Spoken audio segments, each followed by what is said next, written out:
Olá, pessoal. Meu nome é Ana Cláudia. Eu estou como bibliotecária atualmente da Universidade Federal de Pernambuco, especialmente na Biblioteca Central.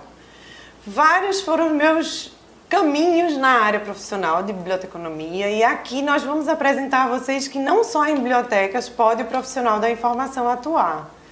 Vocês têm que pensar que a biblioteca é um dos ambientes que vocês podem executar as atividades profissionais de vocês, mas podem ser feitos em centros de documentações, empresas, grandes empresas, empresas de publicidade, arquivos e, dentre outras, várias são as possibilidades. O mercado profissional é muito vasto, então não se limitem a pensar que vocês serão aquelas pessoas que ficarão sentadas em uma biblioteca guardando os livros. Vamos primeiro desconstruir essa imagem, porque não é isso que a gente precisa passar mais para as pessoas. Isso já faz parte de um pensamento muito antigo da nossa profissão. A catalogação descritiva é a disciplina que nós vamos tratar com vocês e ela faz parte do módulo Tratamento da Informação.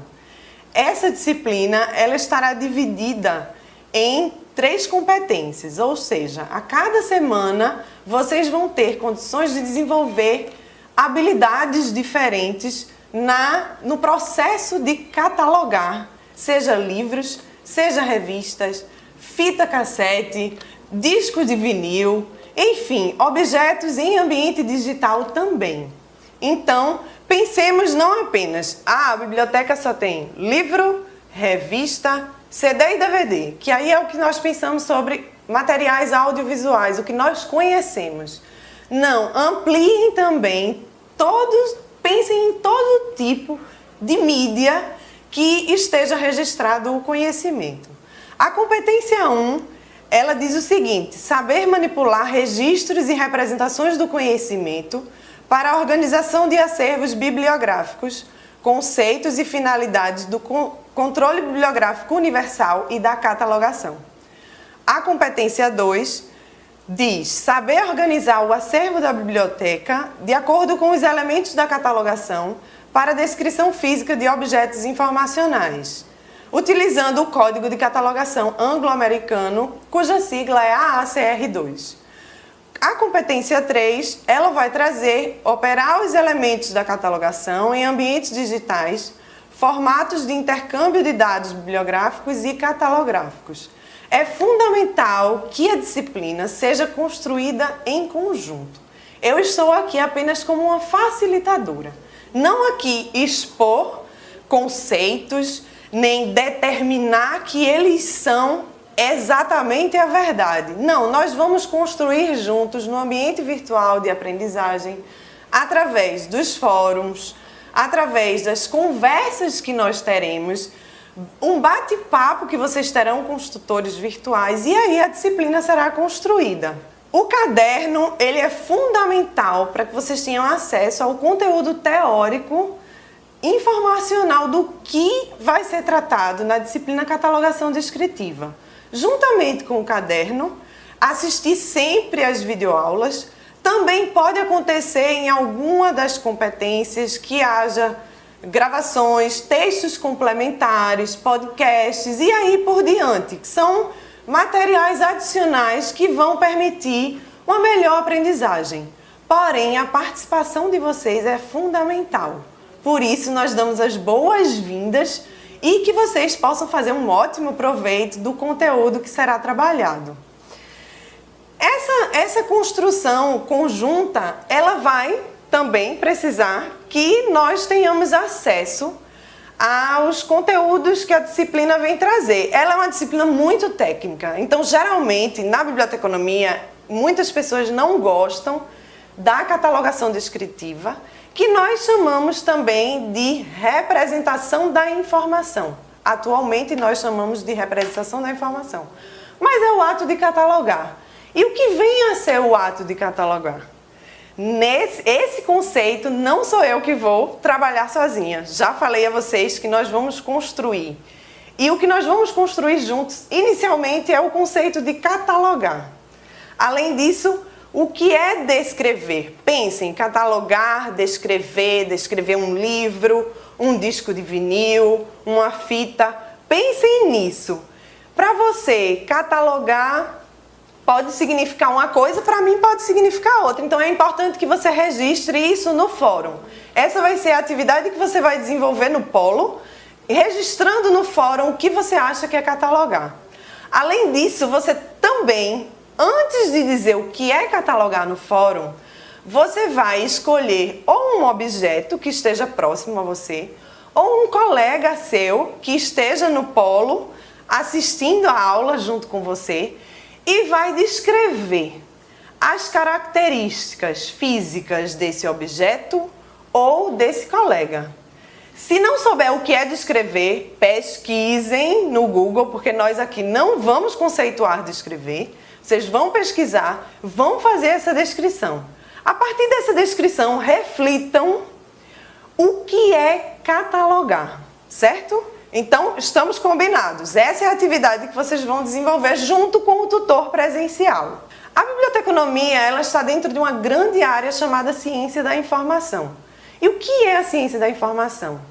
A ciência da informação reflete, teoricamente, a respeito do processo de produção, fluxo, tratamento da informação, como essa informação vai ser trabalhada para que ela seja disseminada para uso da população em geral. Vocês podem trabalhar em bibliotecas ou não, ou já trabalham ou futuramente irão trabalhar em alguma unidade informacional e vão precisar permitir o acesso dos usuários aos objetos informacionais que existem na biblioteca. Primeiramente, tratando de ciência da informação, nós precisamos passar para vocês também o conceito de informação e conhecimento que vamos trabalhar na disciplina. O que é o conhecimento? Aqui nós vamos ver o conhecimento como aquilo que está na mente, aquilo que faz parte do conhecimento adquirido, do que nós adquirimos ao longo da nossa vida, ao longo do nosso trajeto até hoje. E aí, esse conhecimento é uma visão de mundo, então é interior, é individual. A informação nós vamos considerar aqui como, a partir desse conhecimento ser registrado em alguma mídia, esse conhecimento se transforma em informação, certo? Então lembrem bem do conceito de informação e conhecimento que será trabalhado na disciplina. Desde os primórdios, o homem ele costuma buscar formas de organizar, a organização do conhecimento, esses estoques de conhecimento. Então, na antiguidade, foi iniciado na Biblioteca de Alexandria, os primeiros catálogos foram iniciados pelos responsáveis, pelos bibliotecários, os responsáveis por essa biblioteca. Depois, na Idade Média, os monastérios eram os detentores praticamente desses estoques de conhecimento. Os livros estavam assim a serviço do rei e o instrumento de comunicação livro era utilizado também como poder e como status, tanto na antiguidade como na Idade Média. Esse paradigma de guarda, de aprisionamento, é importante que vocês saibam diferenciar depois de um paradigma pós-custodial, que nós vamos também explicar aqui. Não somos mais atuantes nesse sentido da guarda. Nós já falamos aqui, vamos sempre repetir isso na disciplina. Nós não estamos como profissionais para guardar documentos, guardar livros e não querer que eles estejam à disposição das pessoas. Com o advento da imprensa, que foi descoberta por Gutenberg, houve uma ampliação muito grande na produção dos livros. Depois da imprensa surgiram os anais de eventos e os periódicos científicos. A partir disso houve uma necessidade maior de controle dessa produção bibliográfica, que era exclusivamente livro, revista, anais. Então era dentro do contexto mais da produção intelectual, mas cientificamente falando. Após a Revolução Industrial surgiu mais o conceito da biblioteca como serviço, não apenas mais como um tesouro. Ou seja, o poder e o status e o poder. Então, havia o exercício do domínio da sociedade na Antiguidade e na Idade Média, e após a Revolução Industrial isso foi mudando aos poucos. Nós temos vários tipos de registros, como nós falamos aqui.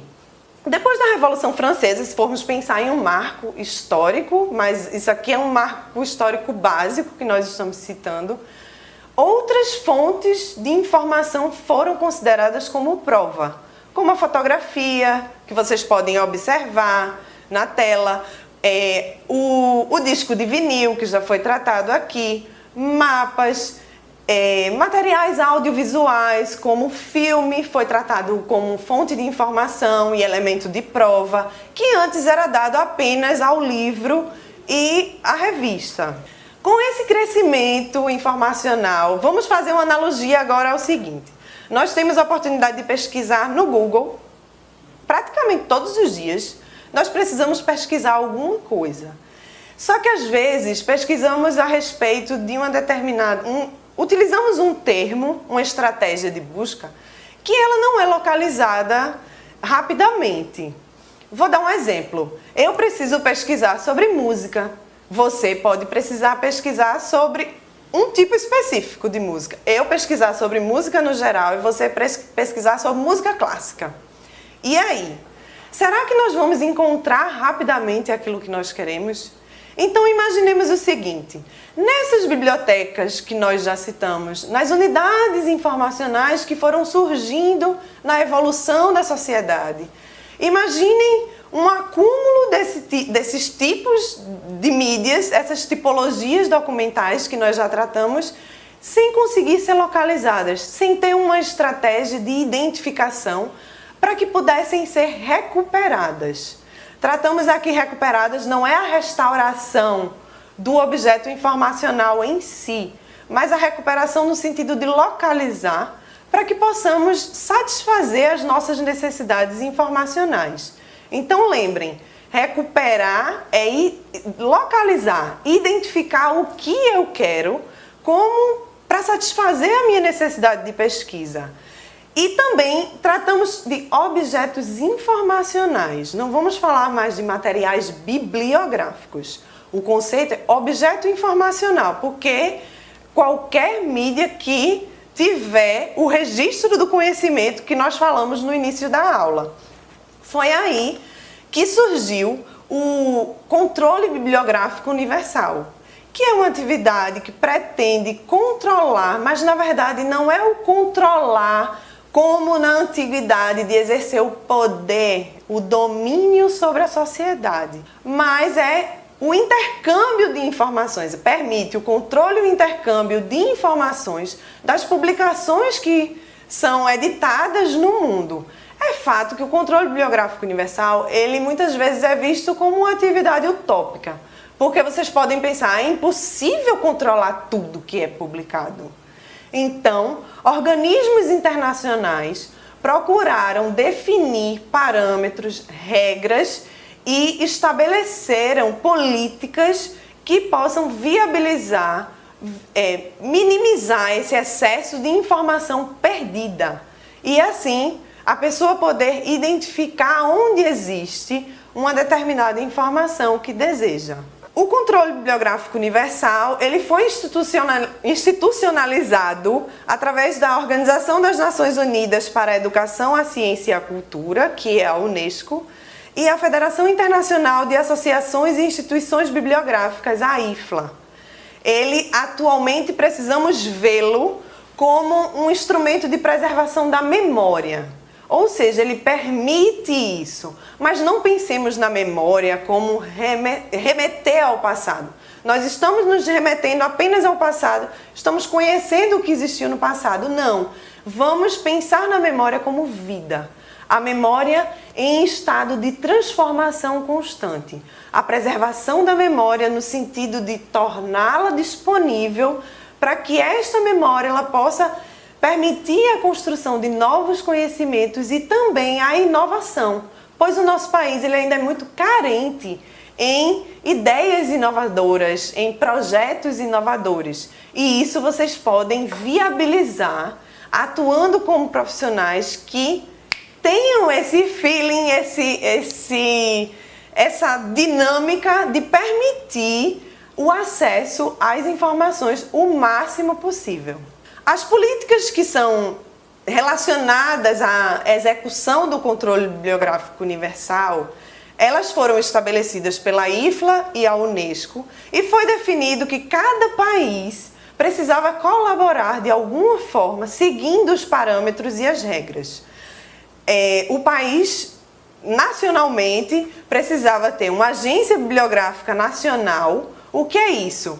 Seria uma agência que iria desenvolver as atividades que passassem as informações para a Unesco e a IFLA.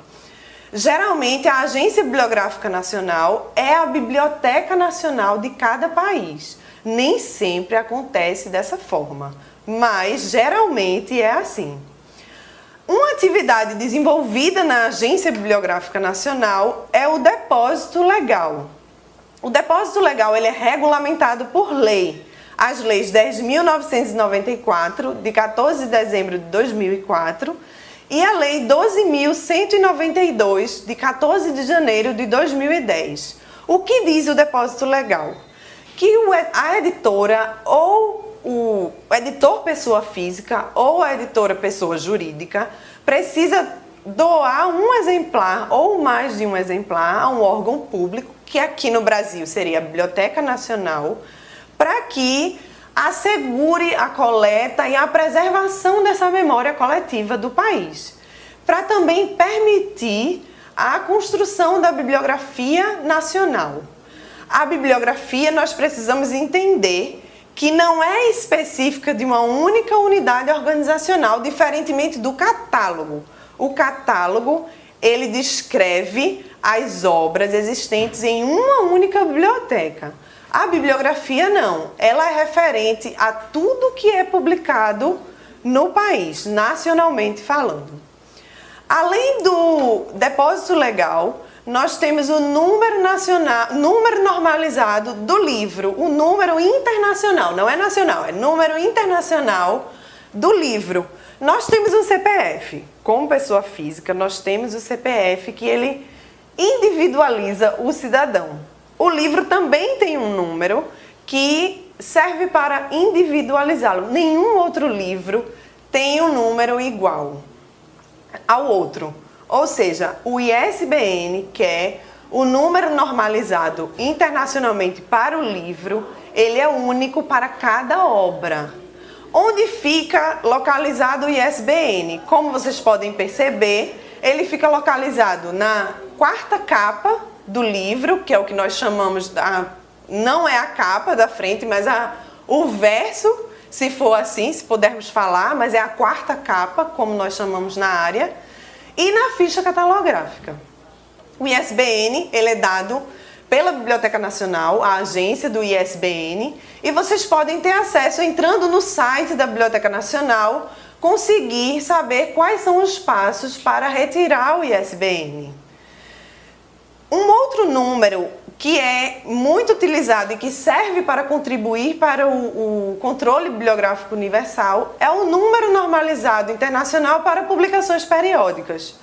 Os livros recebem um número e as revistas e publicações periódicas também têm um número chamado ISSN, que é dado pelo Instituto Brasileiro de Informação em Ciência e Tecnologia no Brasil. Então, os dois órgãos públicos que atuam como Agência Bibliográfica Nacional no Brasil é a Biblioteca Nacional e o IBICT, que é o Instituto Brasileiro de Informação em Ciência e Tecnologia. Com o surgimento dos acervos digitais, os periódicos digitais, os e-books, ou seja, qualquer tipo de documento em ambiente digital, surgiu a necessidade de um código também que individualiza o objeto digital, que é o DOI, referente ao Digital Object Identifier, que vocês podem observar que ele não é exclusivo para um periódico em si, como o ISSN é. Ele também descreve verbetes, de enciclopédias online, ele descreve o artigo, ele individualiza o artigo em si, não apenas só o periódico. O periódico é o ISSN que é utilizado. Outra política utilizada é a catalogação na publicação. Nós podemos perceber o que é uma catalogação na publicação quando pegamos um verso da folha de rosto de um livro. Como nós podemos mostrar para vocês, a ficha catalográfica no verso da folha de rosto de um livro é feita pela Câmara Brasileira do Livro e o Sindicato Nacional de Editores de Livros aqui no Brasil. Não é na Biblioteca Nacional, é por esses dois órgãos. E a catalogação na publicação, ela tem uma ordem de cada informação que vai ser colocada na ficha catalográfica. Essa ordem depende de quais são as informações que vocês vão colocar. Qual é o autor? Qual é o título do livro? Qual a pontuação que vai ser utilizada? Além dessas regras que precisam ser seguidas, porque não adiantaria uma pessoa fazer uma ficha catalográfica iniciando pelo título, um outro órgão começar pelo autor, um outro órgão começar pelo número do ISBN.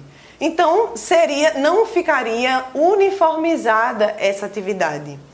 Por isso, nós utilizamos o Código de Catalogação Anglo-Americano, que também vocês podem observar, que é o código que padroniza a ordem dessas informações, quais as informações que vão ser colocadas na ficha catalográfica. A ficha catalográfica, além de conter as informações físicas do livro ou de qualquer outro objeto informacional, ela também traz o número de classificação, que é dado através de códigos de classificação utilizados na área de biblioteconomia. Esse número, ele se refere ao assunto do objeto informacional, ou seja, de que o livro trata, se ele é de sociologia, se ele é de filosofia, se é sobre música, se é sobre catalogação, enfim, o assunto do livro ou de outra tipologia documental. Além disso, esse número de classificação ele é acompanhado pelo número de Cáter, que no caderno vocês têm todo o histórico do que é o número de Cáter, o que é o número de classificação. O número de classificação vocês vão estudar especificamente na disciplina Representação Temática. Não é na nossa disciplina de Catalogação Descritiva. Em Catalogação Descritiva, nós vamos aprender a descrever fisicamente os objetos informacionais. Em Representação Temática, vocês vão definir quais os assuntos e gerar códigos para esses assuntos para serem localizados nas estantes ou na biblioteca ou na outra unidade informacional que vocês trabalhem. O número de Cáter ele se refere ao sobrenome do autor. A letra maiúscula ela se refere ao último sobrenome do autor. O número vocês podem extrair da tabela de Cáter e a letra minúscula se refere ao título da obra. Essa ficha catalográfica, as regras que vocês devem seguir para construir a ficha catalográfica, para serem usadas ou no catálogo manual ou no catálogo automatizado, é baseada nas normas do Código de Catalogação Anglo-Americano, a segunda edição revisada do ACR2, como nós chamamos em catalogação descritiva. Catalogar são vocês que vão construir esse conceito junto conosco. Já falamos aqui e repetimos, vocês vão postar no fórum e essa vai ser a atividade que vocês vão realizar junto com o tutor presencial. Falando em catalogação, nós precisamos lembrar de um termo também muito falado na área, que é catalogação cooperativa. Mas o que é isso?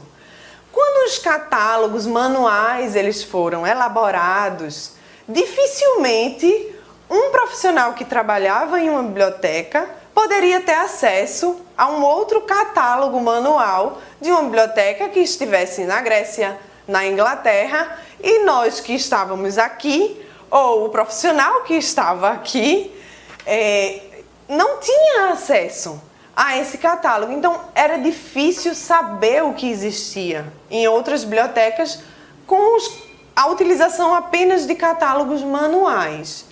A partir do momento que a Biblioteca do Congresso norte-americano criou o formato MARC para intercâmbio de dados, foi possível também, mais posteriormente, a automatização dos catálogos de bibliotecas. Esses catálogos, eles facilitaram o intercâmbio de dados e que nós agora podemos saber o que existe na Biblioteca do Congresso americano, na Biblioteca Britânica, e eles também podem saber o que temos em nossas bibliotecas brasileiras. Isso se a biblioteca utiliza o catálogo automatizado. Nós não vamos estudar o catálogo automatizado agora nessa competência, mas na competência 3 iremos tratar um pouco mais sobre eles. Porém, não vamos nos aprofundar, porque esse é um assunto de automação de bibliotecas. Vamos apenas citar alguns catálogos. Um exemplo de catalogação cooperativa que nós podemos utilizar é o seguinte. Na Universidade Federal de Pernambuco, por exemplo, utilizamos o sistema Pergamon para a catalogação automatizada de acervos, seja bibliográficos ou outros tipos de documentos. O Pergamon, ele faz parte, o sistema da Universidade Federal de Pernambuco faz parte de uma rede, que é o catálogo da rede Pergamon. E nós podemos, clicando nessa caixa que tem Z39.50 que vocês podem observar, vocês podem buscar a informação que vocês digitarem na estratégia de busca de vocês, conseguir localizar essa informação não apenas na biblioteca da UFPE, mas também é possível localizar na Biblioteca do Congresso, na Biblioteca de Toronto, no Canadá, dentre outras várias bibliotecas. Esse é um exemplo de catalogação cooperativa, um exemplo prático. Porque a teoria vocês vão sempre buscar no caderno que está no ambiente virtual para vocês. Para finalizarmos, nós queremos lembrar a vocês sempre da diferença entre o paradigma de guarda, custódia e o paradigma pós-custodial, que é o que nós devemos atuar para viabilizar como profissionais da informação. Nós somos elementos fundamentais na disseminação da informação. Então, esqueçam o perfil de pessoas que estão em qualquer unidade informacional guardando livro, revista ou qualquer que seja. Então, contamos com vocês para, além de atuar nesse sentido, buscar novos conhecimentos, além do que nós estamos colocando no ambiente virtual para vocês. E também os convidamos a assistir um vídeo que nós deixaremos no ambiente virtual para que vocês possam entender melhor esse processo de registro do conhecimento ao longo do tempo. Bem, finalizamos por aqui e até a próxima semana.